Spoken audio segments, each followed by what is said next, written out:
guys, what's up? Sam here with Interstellar Audio Machines, and welcome back to another episode of the Interstellar Escape Pod. Cast. We got my homie Eric Bice over here. How we doing, Eric? Good, man. How you doing? I'm doing well, man. Did you have a good Father's Day? I did. I went and seen Jurassic World with the kiddos.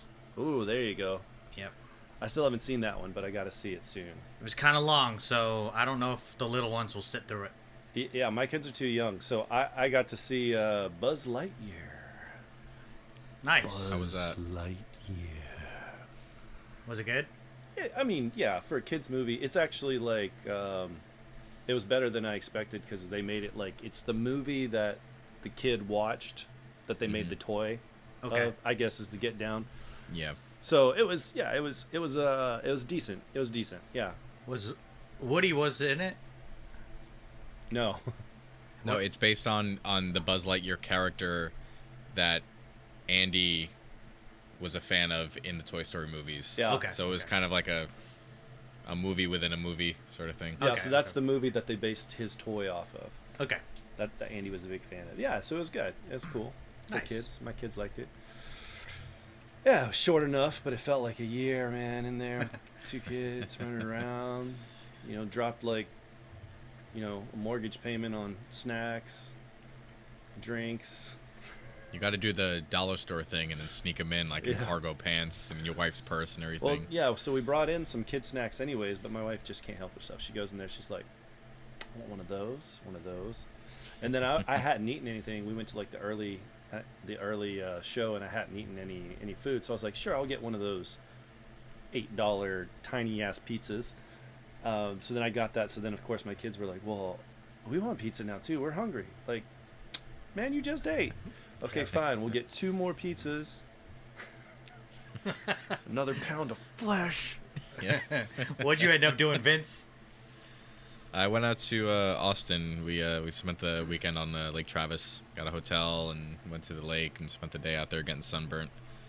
So it was a nice time. Is that why you 100-degree look like weather. you just came back from the Jersey Shore? Yep. Yeah.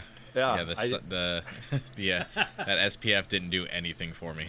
Yeah. I'm already a naturally dark person anyway, so. Man, Yep. when that water pops off, the reflection pops off the water, every time I get on a boat, it's like 10 times worse than it ever was. And I've got that Italian to me too, so where like I tan up like that.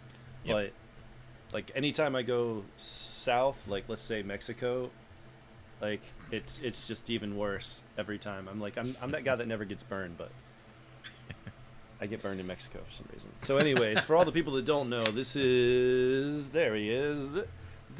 Ding ding ding ding. We got Big Vince from Vagabond Audio, and he had a great Father's Day, so I don't have to ask him that. Thank you, Eric, for doing that for me. You've been building any pedal boards? Yeah, actually, I just finished 2 of them. One was an Eddie Van Halen inspired board, all That's EVH cool. MXR effects. Nice. Dope. All same setup as Eddie, and then right after that, I built a John Frusciante style board for a buddy, like a double decker. The old Moog Fogers. Yep. One of those, and building another John Frusciante board for another client right now. Dang. Yep. Is So the other client you, dude? Yeah. And I don't know what you're talking about. Nah, man, he's cool. No, I like him. I've been following Flea recently on social media, and I don't really do social media, right? But his stuff's just fun and cool. I actually am entertained by the stuff he posts half the time. Yeah. He's very, very quirky. It's a good vibe when you check out Flea's feed, man. Anyways, So how's that Eddie Van Halen pedal board working out for you, Sam? yeah. Have you guys seen the van guy on social media? I follow him on Instagram. Yeah, That's yeah, cool. That's how I saw him on our Interstellar IG. Yeah. And I was like, what the. I was like, this is so cool. Like, and then what's the point? But it's cool. Like, Yeah. he's just everywhere with this van. It's cool though. Yeah, I mean, hey man, that people like that make the world interesting. So Yep. I'm into it. So, what are we talking about today, boys? Signal Chain 101. Is it, Vince? Yes? Yes, sir. Professor Vince? Profesora. No, that's like the female way to say it. Profesora? In Spanish. In Espanol, yeah. So I called you the lady professor. I'll take it. All I heard was that I was pretty, so I'll take it. I feel like it fits, right? Like it. But yeah, so today, move on, Sam. So today we're going to talk about not Vince's ambiguity in his sexuality. We are going to talk about signal chain do's and don'ts, some signal chain best practices, if you will. Basically, if you don't know how to take your effects and put them together the best way, Vince is going to break it down for you, and we're going to chat about it. I'm going to act like I know just a little bit about it, so I can feel like I'm part of the group here.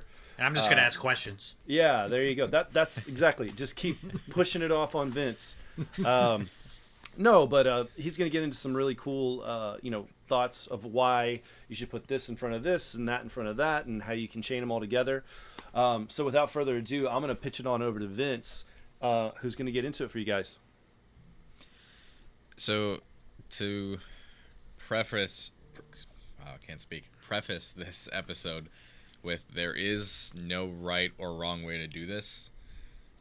I want to say there is a wrong way to do it, but in all reality, it's really just based on personal preference.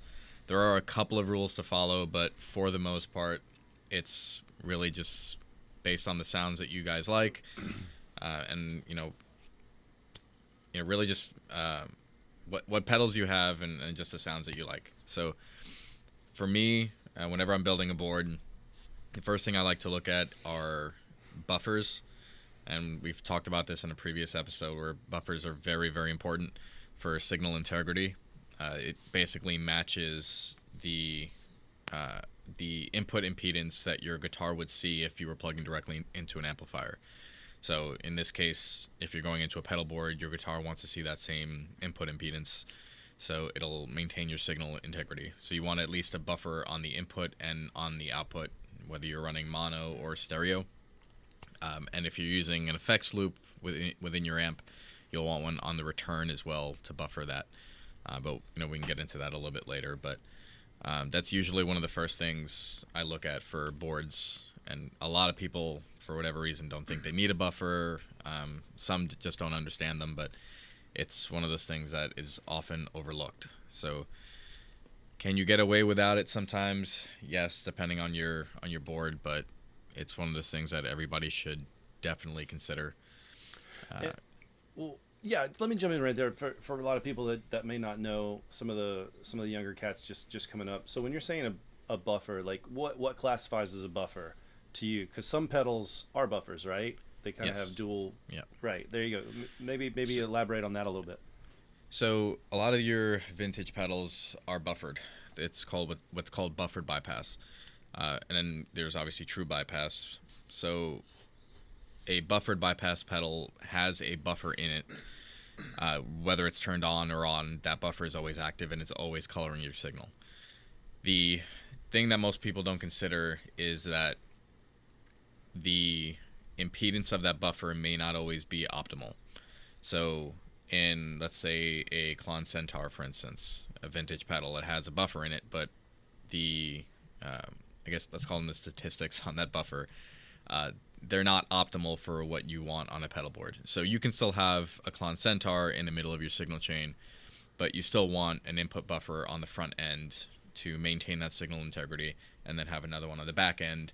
So regardless, at the start and end of your signal chain, your guitar and the amplifier are seeing the correct impedance and correct load to maintain that integrity. So Boss compact pedals, for instance, they all have buffers in them. There's pretty much no such thing as a true bypass Boss pedal. They all have buffers in them. Some have several buffers, and they're all coloring your signal. So, like the digital delay sitting right behind you, that's a buffered pedal.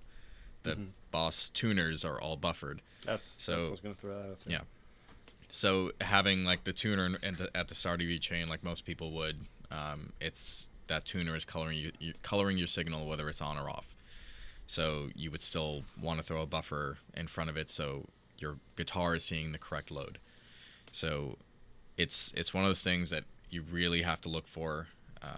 And in an ideal environment, at least as a board builder, you want an input buffer, mostly true bypass pedals, an output buffer, and into your amp.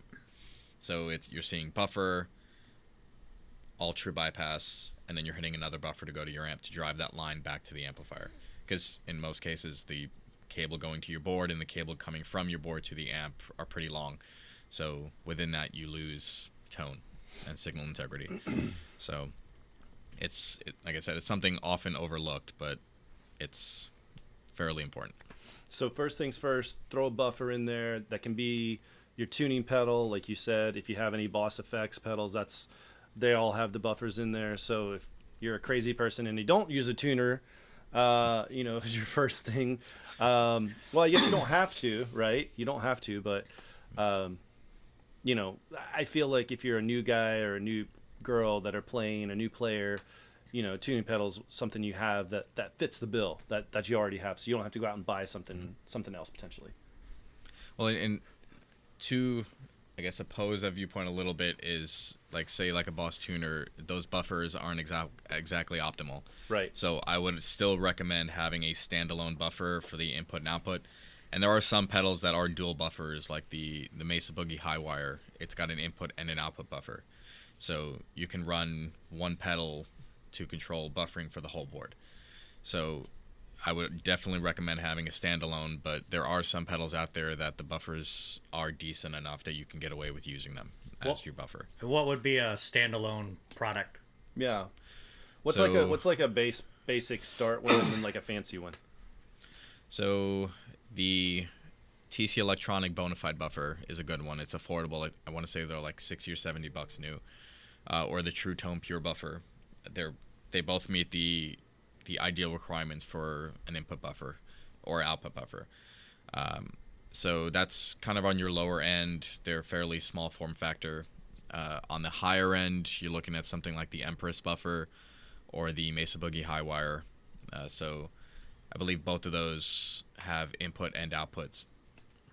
I know the Highwire does. The Empress might not. I'd have to double check. But the Highwire is, I think it's like 280 new, and it's got a built-in boost in case you need a little bit of extra volume, tuner out, but it controls buffering for the whole board if you're running a simple mono chain. Okay. So sweet. So after the buffers, where are you taking us? So the other thing to consider to kind of go along with buffers are impedance-sensitive pedals.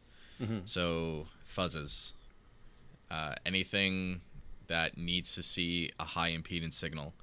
So for those of you that don't know, I guess to explain a buffer a little bit, it takes the high impedance signal from your guitar and converts it to low impedance to go through your board, and then does the same on the back end.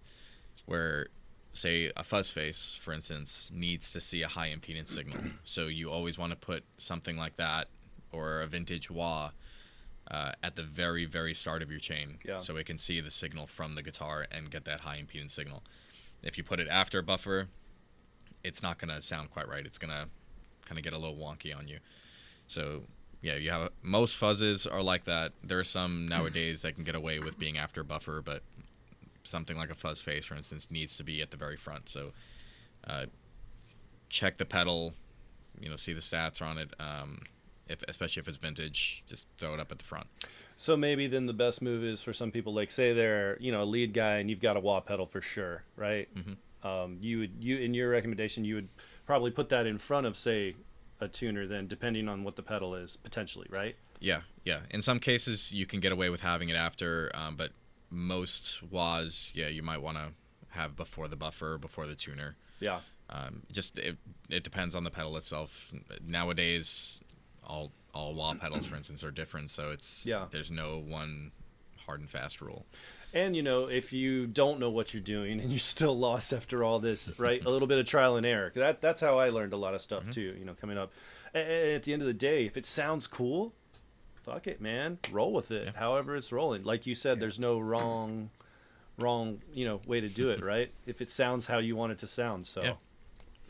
Yeah, like some people, for instance, with the wah, they like their wah before their distortion because that's technically the right way to do it. Right. But there are guys who like it after. I'm one of those guys. I put my wah after my distortions.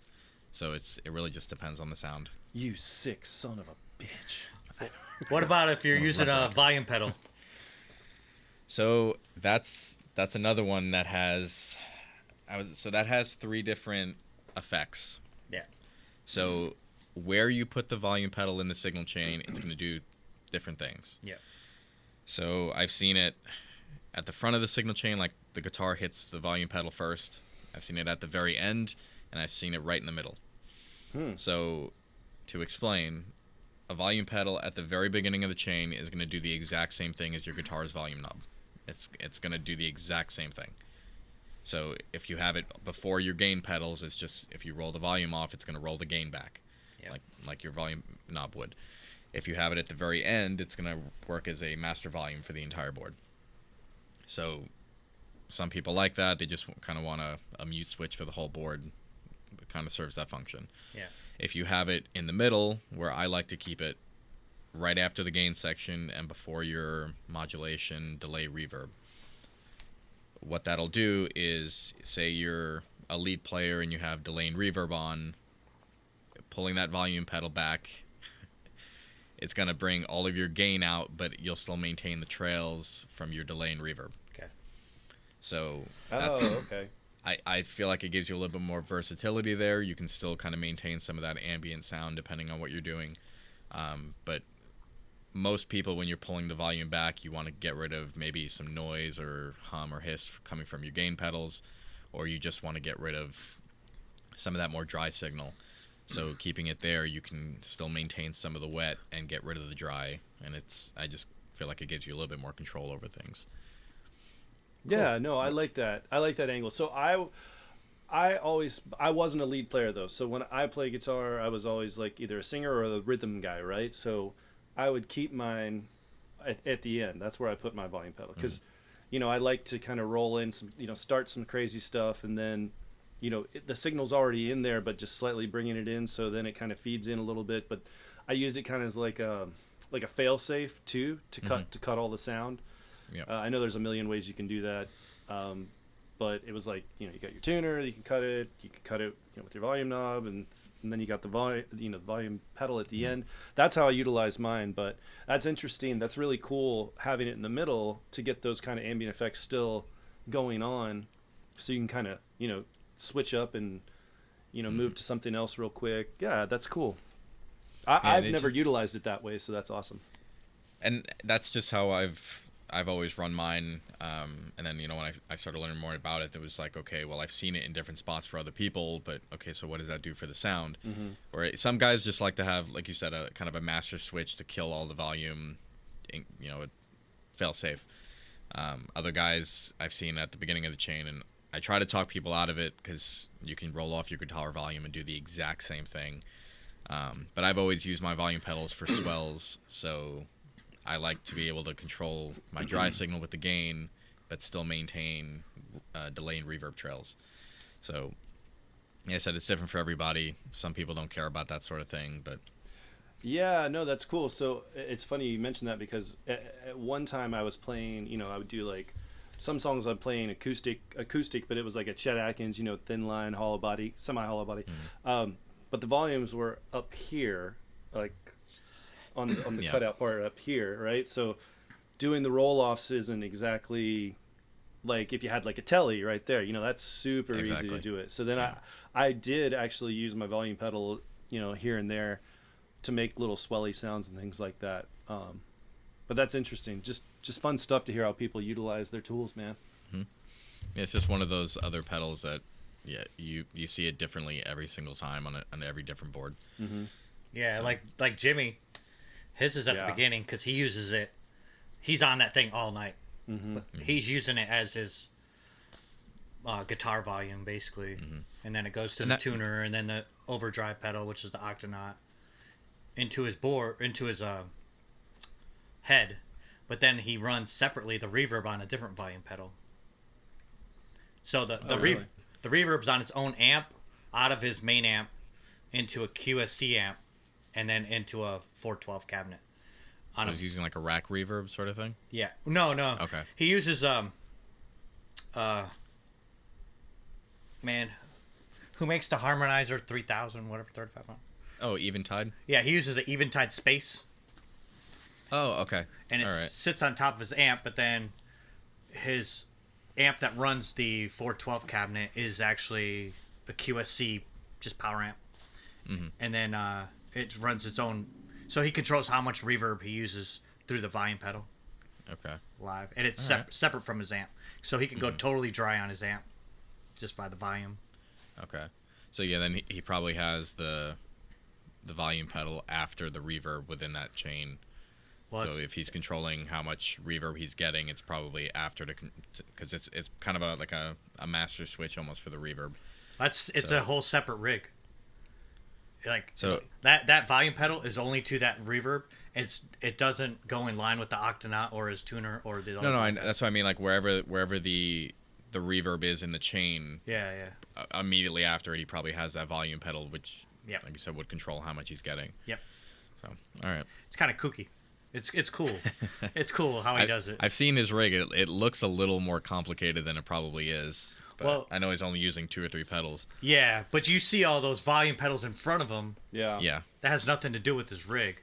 That's his the monitors. Yep, that's his monitors. Yeah. Oh, nice. Yeah.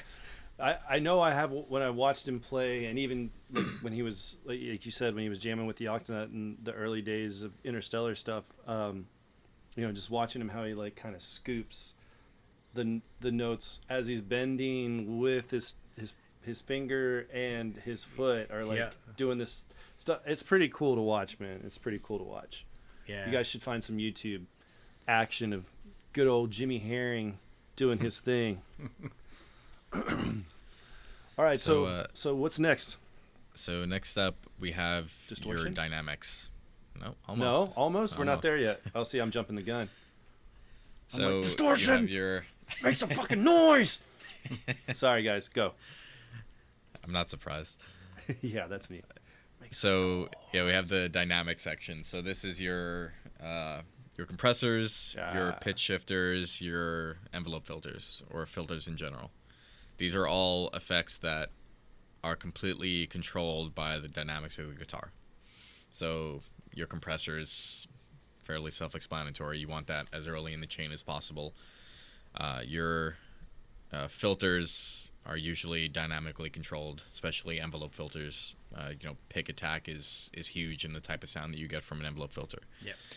And then your pitch shifters, for instance, you want those. It's kind of like a tuner. You want them as close to the input source as possible, so they track the best. When you say pitch shifter, do you mean like an octave pedal? Like a whammy or yeah, whammy? Yeah. Okay. A whammy, a pog, like a Boss super octave sort of thing. A Marsley. Yeah. Yeah. Coming. Yeah. Well, Soon. it's fuzz. Yeah. Yeah, you'd. It's I mean, fuzz, having both in one, you'd probably have that at the very beginning. Yeah. Anyways, but yeah, these are your dynamics. Some of these aren't quite sensitive to buffers, so you can have it. Your fuzz, your buffer, and then your dynamic pedal. But yeah, you want these just as close to the input source as possible. I have seen it where some people like to run a compressor at the very end of their chain, which kind of gives you more of a studio vibe. Yeah. Yeah, for those exactly. So I'm gonna equate it to like some of those like Chris Lord Algae kind of produced bands. Some of those like super like loud but squashed super squashed guitar sounds. Yeah. Yeah, some people I've seen use like a tube limiting amp at the very end of their chain, and nothing wrong with that. You can still kind of get the same effect, but you're gonna get more of a studio vibe with that sort of thing, because in a studio it would be guitar, pedal board, maybe your amp going into a compressor. Mm-hmm. So this is one of those where it kind of depends on personal preference. Kind of same with a pitch shifter. You get a different sound having your pitch shift pedals before your distortion or after. But if you want them to track the best without having too much in between the input source and the pitch shifter, have it more toward the front of the chain. So when you're saying track the best, now explain that to the newbies. So pitch shifters are digitally controlled. So the tracking on it is basically how smooth that pitch shifting is going to work. So like a Pog, for instance, I mean, it's one of the best pitch shifters on the market. But if you have it probably at the end of the signal chain with a bunch of effects in between it, it's probably, the tracking probably isn't going to be quite on tune, or in tune, excuse me. Got it. So having something like that in the front of the chain closest to the input source, there's less in between the guitar and the pedal, so it's going to be more likely in tune and closer to what you're wanting it to sound like. So within the dynamic section, what happens to, I guess most of those pedals doesn't matter where it goes within that section, but what about a compressor? What does it do to those pedals at the beginning or at the end of that section before going into the overdrives? So it's gonna vary depending on the setup, of course, but keep in mind the later a pedal is in the chain, it's affecting everything that comes before it, not after it. Okay. So if you have a compressor, say after your like a filter pedal, for instance, it may react a little bit differently because it's taken the dynamics from the guitar and then being compressed. I've never quite run it that way, so I couldn't tell you exactly how it would behave. Okay. But it's always going to be different depending on the pedals too. Some are more sensitive than others. Yeah. But my recommendation would be to go your compressor first. Yeah. And then probably compressor, filter, and then pitch shifter. But that's just my personal preference. Yeah, yeah. It's one of those things you probably should experiment with if you have all three on your board. Yeah. Back to that trial and error, baby. Yep. It's all about that trial and error. So, okay, so we hit them up. We roll with the buffer or the something like a fuzz, potentially, depending on what kind of a fuzz it is first, before the buffer even. Then we go into what was the next one? Oh yeah. By the way, you guys want a sick op amp fuzz? Grab the Fuzzsquatch Fuzzdrive by Interstellar Audio Machines. Available now. The shameless plug graphic. Yeah, exactly. Definitely. Oh, buy it. I don't know why I'm. We're just excited. We just got them today, so. Yeah, I'm just like, we just got the first batch all done and shipped a good bit out to people today. Yep. So it's been a long road. There's been a lot of bumps in the road with COVID, supply chain, and then there's a war going on in Europe. What? Yeah, I know, it's crazy. There's a war going on? Yeah, it's crazy. You're in Texas. Texas don't pay attention to wars. We want you to bring the war to us. Yeah, exactly. That's exactly right. Lock and load, brother. Oh yeah. Take my guns. Yeah, dude. Right? Oh my goodness. Okay. So like your tuners or your buffers, potentially fuzz before that. Then you've got your, what's the next? Those dynamics. The dynamics. There we go. And now we're at your favorite. Now we're at section. Overdrive, Distortion, the FUCK 'em up kind of section. Mm-hmm. Yes. This is where something like the Fuzzsquatch would go. Oh yeah, you could put it there. Yeah, I'm pretty sure with the big muff they're not impedance sensitive, so you can have them after buffer. Yeah. So this would be a perfect spot for a Fuzzsquatch. Hey, perfect. There we go. For all you guys that just bought a Fuzzsquatch, now you know where to put it in your chain. With the Octonaut. With the Octonaut. Well, come on. Octonaut first or Fuzzsquatch first? Well, I gotta say, so my buddy that he plays bass for Chevelle, but he also plays guitar for many people. Juliet Lewis, his own band, Ages, whatever.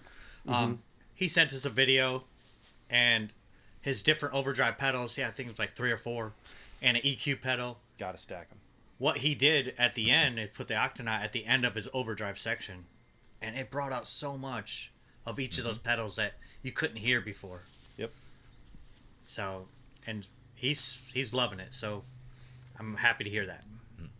Absolutely. So that kind of follows one of my recommendations, at least. And again, this isn't a hard fast rule, but when you're gain staging, you want to go high gain to low gain. So something like the Octonaut toward the end of the chain would be ideal.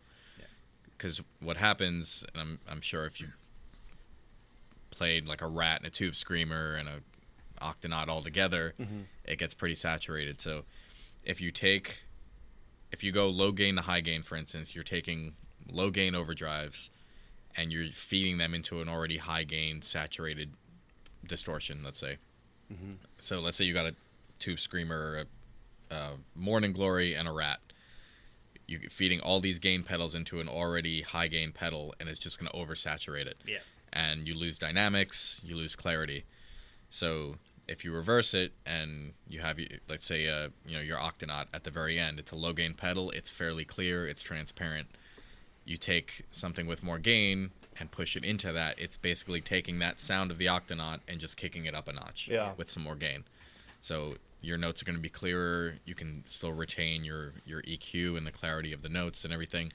So, again, not a hard, fast rule, but that would be my recommendation. Yeah, that's why I was making a face, because I know some people, they'll be like, they'll say, no, Vince, it's completely the opposite. Like, but for all the reasons you just stipulated, if you're going, like, if you want to boost those cool and have that cleaner kind of, well, clean may not be the right word, but you get what I'm saying. The better signal coming out that's not muddied and not, hasn't lost a lot of its essence, if you will.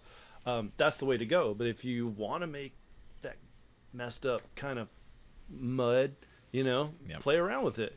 But yeah. And some people like that, that kind of sludgy sound, where it's just a wall of noise. Yeah. I mean, some people like it, and more power to you. I used to be one of those people running like a dimed out Boss DS2 into a dimed out Big Muff, and just shredding and having fun with it. And it is fun, but there is a loss in the clarity of the notes. So you can take something like a Rat and feed it into a Tube Screamer, and you can still have the mid hump of the Tube Screamer and the clarity of those notes with more gain, instead of losing all of that by switching it. So now the order of your distortions and overdrives, it doesn't matter if you're not stacking them. If you're only using one at a time at any point, you can put them in whatever order you want. But if you do plan on using it at any two at one point, then you wanna pay more attention to the order. Yeah. So as a guitarist, what was your typical approach, Sam? Oh, me? Yeah. So, just play around. I honestly didn't know any of this type of stuff, especially when I started. And even now, I know some basic do's and don'ts, but I definitely always came from the school of just get in a room, plug it in, mess around with it. Let's see what kind of sounds you can create. Rather than definitely trying to be like, oh, I absolutely want to sound exactly like him. While I was interested to learn those kind of things for sure, like, oh man, I love what they sound like. I want to see what they play. Because then that helps you kind of understand, okay, well, that kind of led them to that sound. And maybe if I do this with this, it'll lead me over here. So I was always trying to mess around and find, cool, happy accidents. But yeah, I mean, mainly for me, I was minimal pedals. So, volume, I guess the buffer, the tuner, sorry, the tuner as the buffer.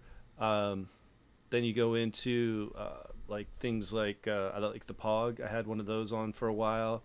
I hate you pedals. for selling it. I know, man. I hate me for selling it. I gotta get one. Yeah, I did the same thing. I regret it. He had the big silver one.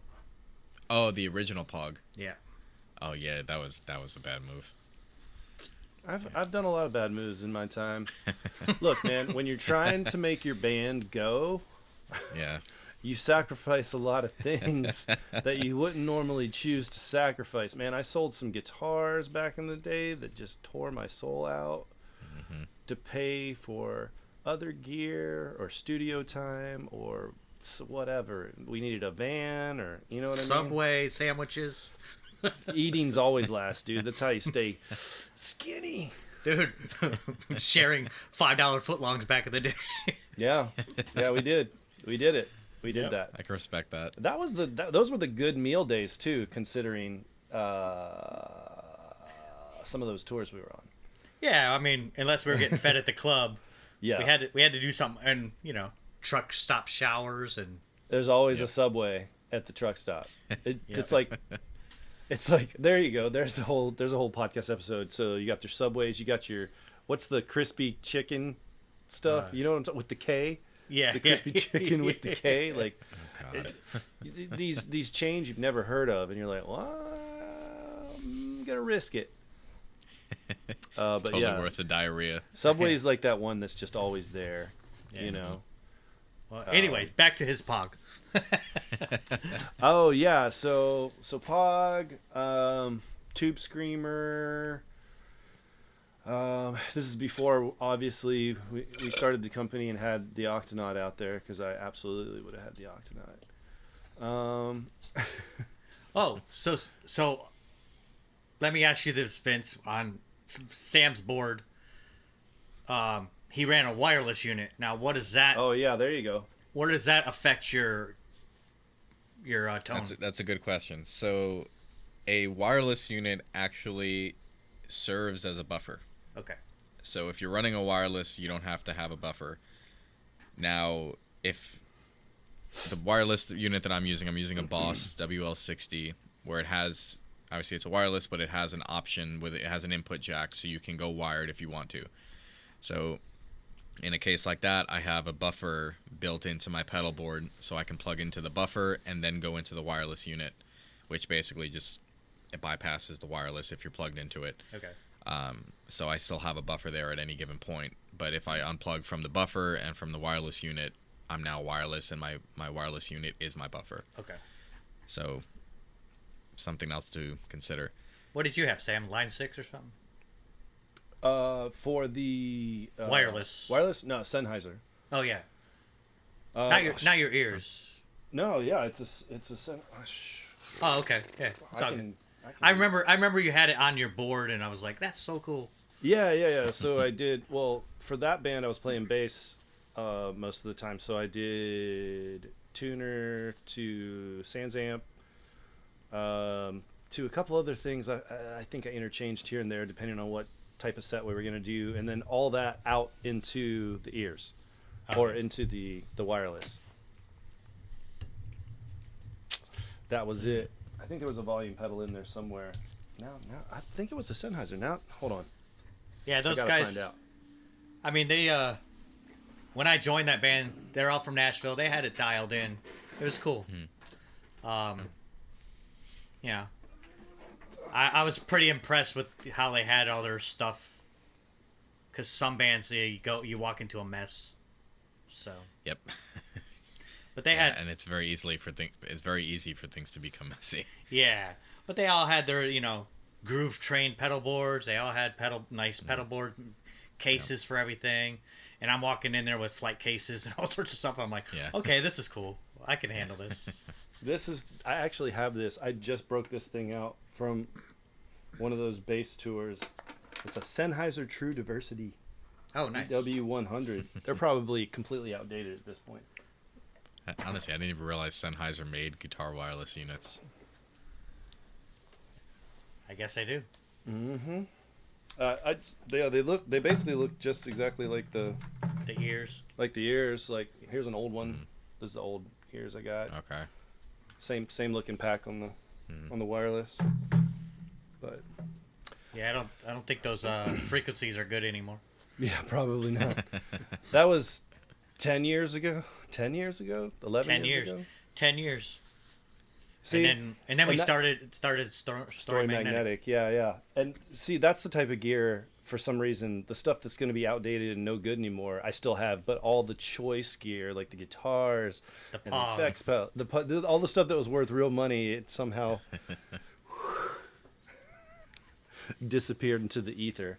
Your SVT with your case and everything. Yeah, dude. Well, so when I was playing bass, I was definitely a big Ampeg fan, and just that classic SVT, just the giant fucking head. It just, man, come on, it just sounds killer on bass, especially can't beat an SVT for a rock band. He had a case that was on 4 wheels, but it sat so low to the ground. So like, I rode it into a club one time. I'm pushing it in for ya. Yeah. It was literally like, you gotta wheel it in. I wanted to remote control it, but yeah. Well, we had high hopes one day. yeah, just get bored and add gears and all sorts of like a little motor to it and like bing, drive the thing around. Put some fucking horns on it or something. I don't know. Yeah, but I had the SVT head, which is like carrying around a whole dead body, and then and the cabinet. Of course, I had the giant cab, the 810, like an 8x10. Oh yeah, it totally overkill, but for what? Not for the places we were playing. No, it was great. Like House of Blues type venues, it's fine. It's fine. I mean, I didn't need it for stage volume, but definitely though those couple of stadium-esque kind of shows we did, outdoor amphitheater stuff. Summerfest. Yeah, Summerfest was one of them. With Chevelle. We did it with Chevelle. Yeah, we were on the same stage with Chevelle. Yeah, that's right. On my birthday. That was your birthday, wasn't it? Yeah. Crazy, dude. July 7th, 10 years ago. 10 years ago. Crazy. We're not old. Nah. So, on my 21st birthday next week... No, I'm just kidding. Yeah. I'm the old guy over here at 29. Yeah. Okay, so... We're at the overdrives. We'll go back to the pedals. Sorry, guys. No, it's fine. I like a little color. Yeah. And so does Vince, apparently. Color for all of... Oh, yeah. I've got enough color for all three of us. Put some drums in there. I think the next section, I'm going to have a couple questions for you, but go ahead. Okay. Well, so after your overdrive distortions, come your EQs and boosts. Okay. So they can be one and the same, depending on how you use it. So you would want to go into an EQ and then into a boost, because if you have your boost before your EQ, and depending on how you have it set, you can actually clip the EQ, so it'll just give you a sound you don't want. So if you go into your EQs and then your boost will give you the volume, and your EQ, obviously you can set it however you want, and the boost will just boost the volume of that. The only, I guess, difference here is your boost can't go before your distortions and overdrives if you just want a gain boost. Okay. I usually recommend, if you have a boost, put it after, because it's going to boost your signal for volume, especially for leads.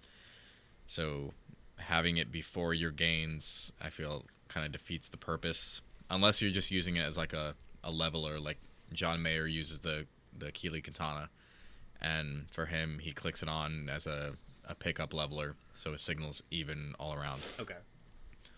But I usually recommend having it after. Okay. What about like a Dallas Rangemaster? So those, I believe the original unit was meant to come like at the very end of your chain. I think like right before the amp or right after the amp or something like that. Okay.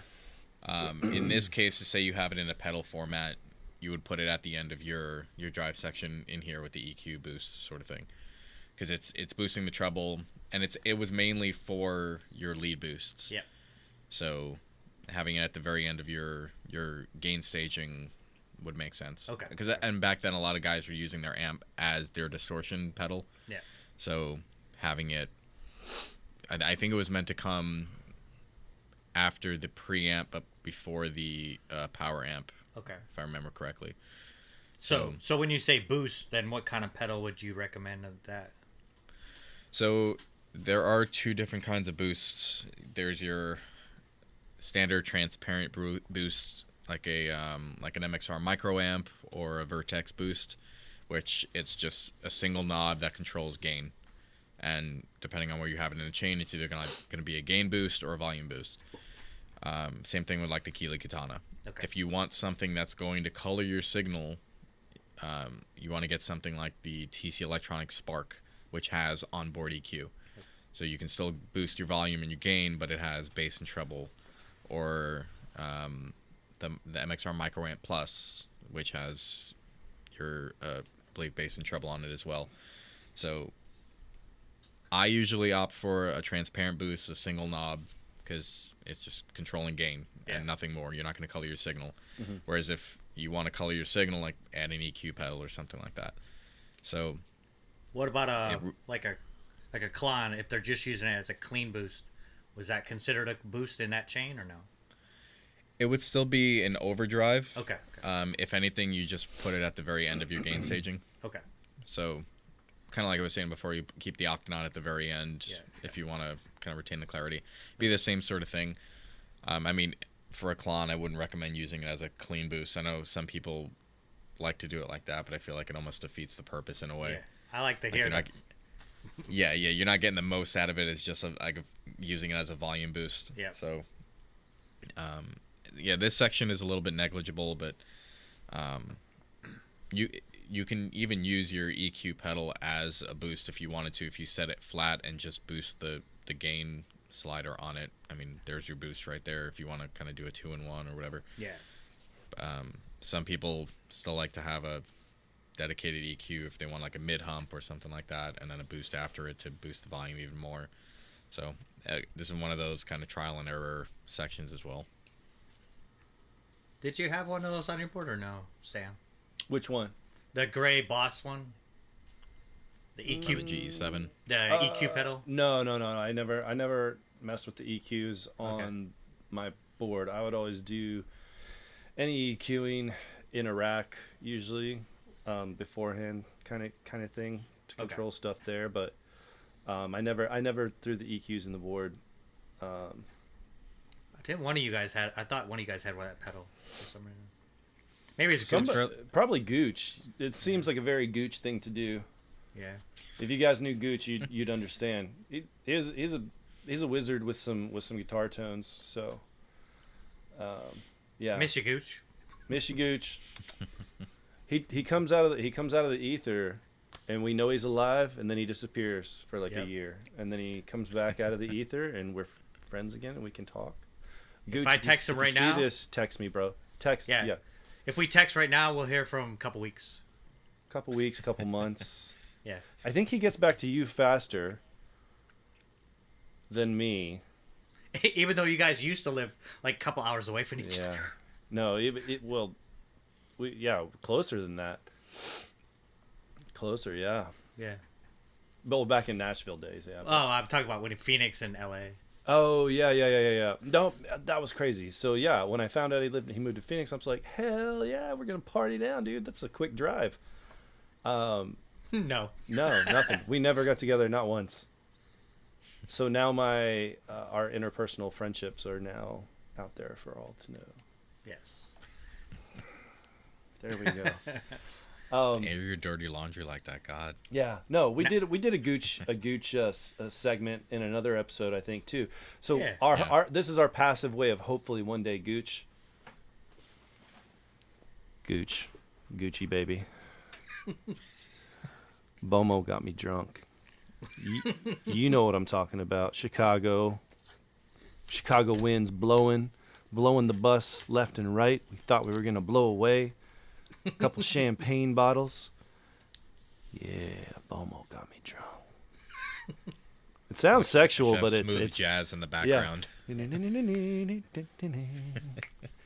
So, anyways, I think Gooch was the one that used the EQ pedal. If not, maybe I'm thinking of another band, but yeah, it's a fairly common pedal. It's probably the most popular EQ pedal on the market. Yeah. I want that one Source Audio EQ. Is it EQ7? Yeah. The EQ2. EQ2. Yeah. That pedal looks awesome. That seems like one of the most versatile EQs out there. It's stereo in and out, but with that, you can run 2 separate lines through it. Yeah. So you can have dual signal chains going through it, and I think you can even have 2 different EQs for each input and output. Damn. And a built-in tuner and MIDI control. So it's one of the better ones. So, yeah. So, are we to my next favorite section, which is delays? Delays, yes? No, one more. Oh, God damn it. I'm always jumping the gun. Get your shit together. Once we get to delays, that's where I'm going to have some questions. Okay. Yeah. I'm going to talk. Well, bad kill. I have real questions about the back end of the amp and the front end and the amp and all that stuff. So, Okay, yeah. Are you a back get end into that. fan or a front end fan? Sam, you already know that one. baby. Oh, what? Huh? What? Huh? All right, go ahead. Bunch of children. Cut that out. I don't want to grow up. So next section is modulation. Yeah. Chippity chop. And this one could be after delay if you so choose, but typically modulation. So this would include your chorus, your flangers, your phasers. Could involve your tremolo. Some people like it with their gain staging as well, because it is technically a gain effect. But yeah, you like your vibratos, that sort of thing. So this section essentially, for the most part, is all pitch modulation, choruses, your vibratos, flangers, that sort of thing. So with this, there are really definitely no hard and fast rules with this. This is just, it's kind of like gain staging in a way, but a little bit more freedom. So it really just put them in the order that fits you best, really. Question. If you go to a concert, a festival, and you do some nitrous, would you call that the first? Would you call that the world's first modulation? Whoa. Okay, that's fine. You guys are laughing like you never been to a festival before, man. Every month. Yeah, Eric knows all too well what I'm talking about. He sees these guys all the time. Balloons everywhere. Oh yeah. Let's go party. Let's go party. Anyways,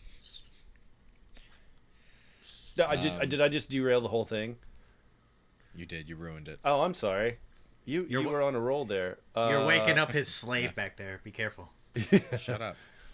Wait. The more attention you draw to her. Come on. Oh. It's a her now. Whatever she tells you, she's been to the bathroom. She has enough water. She's been fed. Oh my God! Now we're canceled. Yeah. Can't cancel uncancelable. Yes, right. I'll talk about whippets all night, mother. All right, go back to your modulation. I mean, that's for the most part pretty much it. The only thing with this to note that if you want, or if your amp is using distortion, like if you have any sort of gain coming from your amp, this is the part of the chain where you'll want to run it after your preamp. So in your effects loop, put your modulation, delays, and reverbs. If you're running a totally clean amp, it doesn't matter. You can have everything in front of the amp. Okay. But that kind of gets into your question a little bit about front of the back end. And what does that what does that do for the tone, the signal overall if they're ran to the back? So if you're using gain from your amp, think of your amp basically as a distortion pedal. Okay. So if you're running your modulation, delay, reverb before your dirty amp, it would be no different than you putting all of those pedals before your distortion on your pedal board. It would have the same effect. Your distortion would take over. And some people do like that, kind of like the Eddie Van Halen thing where all of the modulation was run in front of a dirty amp. Yeah. Some people dig that sound, great. But I think you get more clarity running it after your gain. So if your amp is clean, again, don't worry about it. But if you do have a dirty amp, run it into the effects loop to send and return on the back of the amp, and you'll have a little bit more clarity with the sound. You'll actually hear the modulation. That'll be at the very forefront of the sound instead of the distortion. Okay. You know what I just realized, Eric. The next time we go out and perform, I'm gonna have Vince dial in my pedal board. Yes, definitely. He's gonna hook it up, sexist style.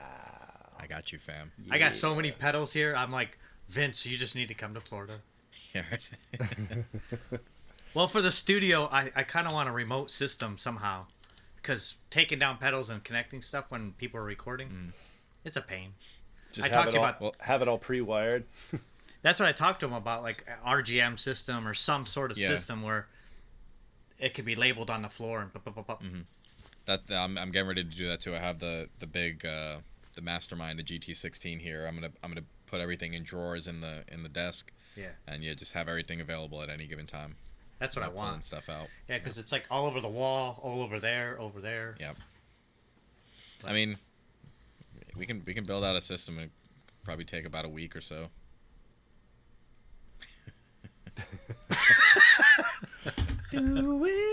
Subtle. All right. So did we come to the end of Now we're our at the Yellow Brick Road? No. So Now we're at the delays. There are two more effects, the delay and reverb being the first. Oh well, I thought we already mentioned those. So, excuse me. Go ahead. So, well, what questions do you have about your delay? Well, that was what I thought was going to go in the back of the amp, but now you answered my question for the modulations. So a chorus is considered modulation. Mm-hmm. That would go with the modulation. Now we're at the delays and reverb. Mm-hmm. That stays within line. Yeah, so, and typically the delay will come after your modulation. However, I have seen it where people will run their chorus vibrato after delay, so it's affecting your delay trails. Okay. So, again, totally based on preference. Some people even like their delay after their reverb, or tremolo and then reverb before it, that sort of thing. So with this, it's really based on preference, but the most standard way I see it is modulation, delay, then reverb. Cool. And same thing applies with the delay and reverb as, if you're running a dirty amp, put it in the effects loop so you can actually get the clarity of the delay and reverb sounds and the trails. And with the delay, there really is no rule if you're running more than one delay. I tend to run shorter delay time into longer delay time, like an analog into a digital, but there's no rule against doing it one way or the other for this. Yeah, I've seen some guys, they'll run like 4 or 5 different delays just set to different songs. Yep. Like Wes Borland. I think he's got 4 or 5 of the boss delays. Maybe it's 4. And it's one of those things probably where if they're not using a switching system or MIDI or anything like that, then they're not having to bend down and twist knobs mid-song for different sounds. Yep. So you have 4 or 5 different pedals and they each do their own thing. You don't ever have to touch them. Yep. Exactly. And then Any delay. after delay, we're pretty much at the end, right? Yeah, there's one more type of pedal to cover.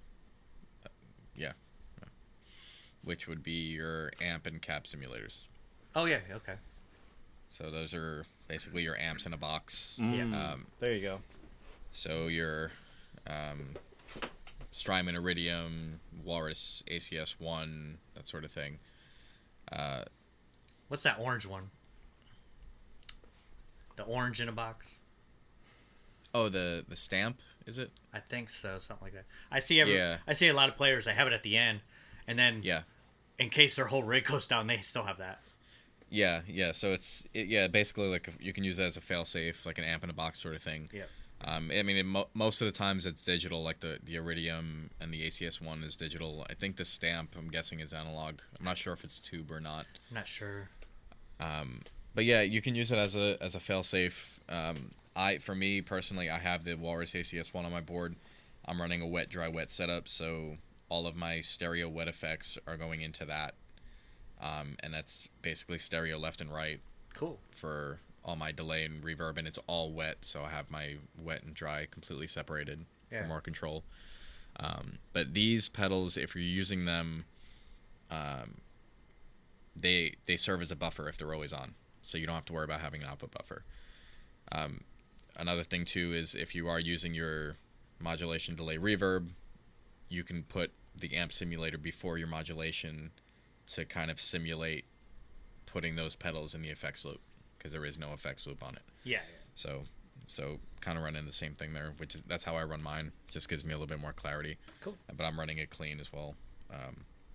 But yeah, there's nothing special with them. Just like I said, they serve as a buffer, and you can kind of run it depending on your particular setup. Yeah. Now, Cool. What if someone's running like a fractal within their chain, but still using a real amp So and pedals? you could. So you mean using an amp pedal and a fractal? Using like your whole pedal board, but they also kind of use their fractal as more of an effect thing going into their amp. Okay. Like they're using that for reverb or something. So it can be one of two things. You can have, before your pedal board hits your amp, you can just run it to the fractal, out of the fractal into your amp, or run your pedal board into your amp and then come out of the effects loop of the amp and go into the fractal. Okay. So it's totally depends on the sound, but I see a lot of people will go into especially if they're using a rack system with a fractal, it'll just come out of their pedals into the fractal and then out to the amp. Okay. But again, it totally depends on the sound you're going for. Cool. Yeah. I mean, I think we got there though now, right? That was the last. Yep. That was the last one. We went all the way from the front. We started out with buffers. We met in the middle, somewhere around some overdrive, some distortions. We calypsoed our way through the modulations, and it delays, and then all your amp in a box and all your fun stuff. Towards the end, and obviously we're gonna have some links and stuff for you guys, and Vince is gonna probably put some fun visuals, if you will, up in post and whatnot, so you guys can check some stuff out. And always feel free to comment, and we will get you an answer to any questions you may have. So I don't know, man, I think that about wraps it up for it's sexy. One more thing before we leave. I'm disappointed. Did your neighbors move? Dude, I don't know what's up with these guys. Vince made the graphic and then they've been gone. I've been waiting almost 2 months now to use this graphic. You used it once, right? You used it in one episode. Yes, I used it once, and I've been looking for another reason to use it. Hey, you know what? We just need to. I think we probably need to schedule it on like a holiday or something like that. Like the next time we record. So we should have did it yesterday. Yeah. Well, yesterday was a holiday. It was a holiday weekend, Father's Day. I'll tell you this. If we do it on the 4th of July, we're not going to, but if we did do it on the 4th of July, that is going to have a few cocktails. If we happen to do it on that, it's going to sound like you're in a war zone out here, dude. Like, well, what I imagine it to sound like. Dude, people in Texas go crazy. It's all legal, Yeah. so it's literally like mortars, firework mortars, like going off like till 2, 3, 4 in the morning. Are they allowed to do it within city limits there? What's up? Are they allowed to do it within city limits there? So I live in the burbs. I'm like 25 minutes from. I don't know all the rules. I know that I could do it. I know that this place lit up like a Christmas tree when you look out over all the different like suburb communities. It's just like. I mean, I myself Sam's over there with snakes, the little snake. No, dude. So coming from Los Angeles, right, where everybody's, you can't do anything. It's just fire risks, right? Mm-hmm. To here, they're just like, yeah, come on over. It's fine. A couple $100. Fireworks stands everywhere. Oh yeah, and they open up for like a couple days a year. Like it's like 4th of July and then Christmas, New Year's, yeah. And they're stupid cheap because they're just stupid cheap. I've never gotten that much fireworks. Last year, I just went crazy. Like, I scared my brother with how many things that I got. He's, I may or may not have, invited my young nephew to come and light off some giant thing. He's like, hey, look, bottle rocket.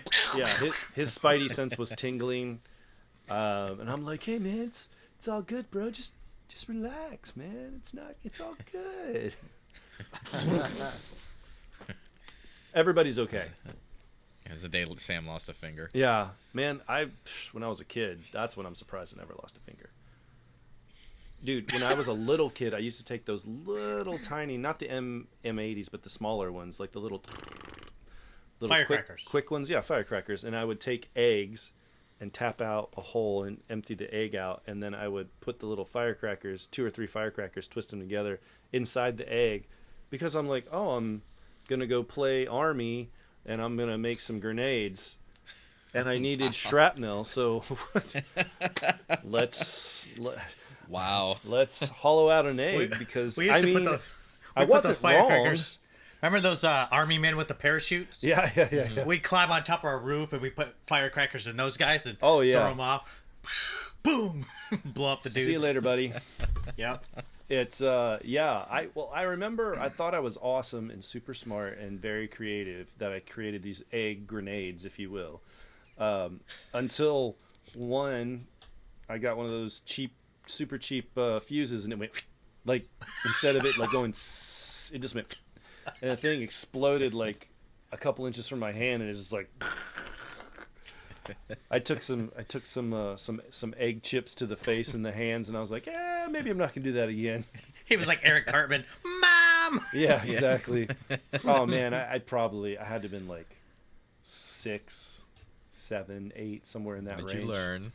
Yeah. Oh yeah, you learn. You take your licks. But anyway, so I have all my fingers and I can still play guitar. So. And now your daughters only get sparklers. Yeah. Yep. Nah, man, I'm trying to get them out there. She's 4, so she likes the fireworks, but the loud noises freak her out still. Yeah. So she's like, I want to enjoy this and it's awesome, but I don't want to. And I've gotten her to like be around when I'm doing like Roman candles kind of thing, like those little guys. That's cool. But yeah, she just knows better. She's like, Daddy, you're an idiot. You're spending my college tuition on fireworks, you moron. And she's over there with snaps, just throwing them at you. Yeah. We did like the snaps. You got to do the snaps. The snaps are good. Those. I mean, I want some of those right now because you mentioned it. That's because you throw them at Taylor. Yeah. If we could just make money for a second, this sweet Escape podcast, and we just all get together and we just buy like thousands of dollars of fireworks and we just line them up. And we don't need the money for the fireworks. We need the money for the bail money. Yeah, bail money and ER visits. Hospital costs. Yeah. Well, dude, we could do like a cool like harmonizing, guitar, Star Spangled Banner rendition. Eric could do like some crazy drum stuff with it. It'd be pretty sick, man. We should do a video. Hey, another funny thing I had an idea before we go. I thought this would be fun to do on our next episode is everybody go back and get like one of your early pictures of yourself doing some kind of funny move on stage or something like that in one of your early club days or something, and then we can all share and laugh at ourselves. Sure. Oh, boy. I thought that would be fun. Let the people know where we see how cool we were. We'll see Vince at his Magic Mike show. I mean, what? Oh, guys, you didn't mean. Look, you got to pay the bills. Oh, you meant like band shows. Band shows. Oh, band yes. shows. Right, music. Damn it! It's out there. All right. Well, I think we wrapped a good hour up here, fellas. We put some information out there for you guys, and yes, the Fuzzsquatch Fuzzdrive is available for sale right now. Got it. We have them. Get one of the first 100 on our website. There's not many of the first 100 left. We'll just put it that way. So you better go quick. Yep. You better go quick, son. So, all the good stuff, the housekeeping stuff, make sure to, like, subscribe, ring the bell if you guys want to get some more information, comment, all that good stuff. And for all of us here at the Interstellar Escape Pod, myself, my man Eric Bice, my man Vince, Just from Vagabond Audio. We'll Never gonna say your name right.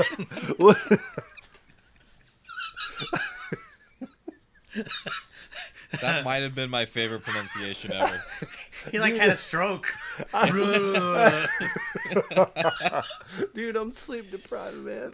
I'm sleep deprived. We'll see you guys next time right here on the Interstellar Escape Pod. Peace. All right, guys, see ya. Peace.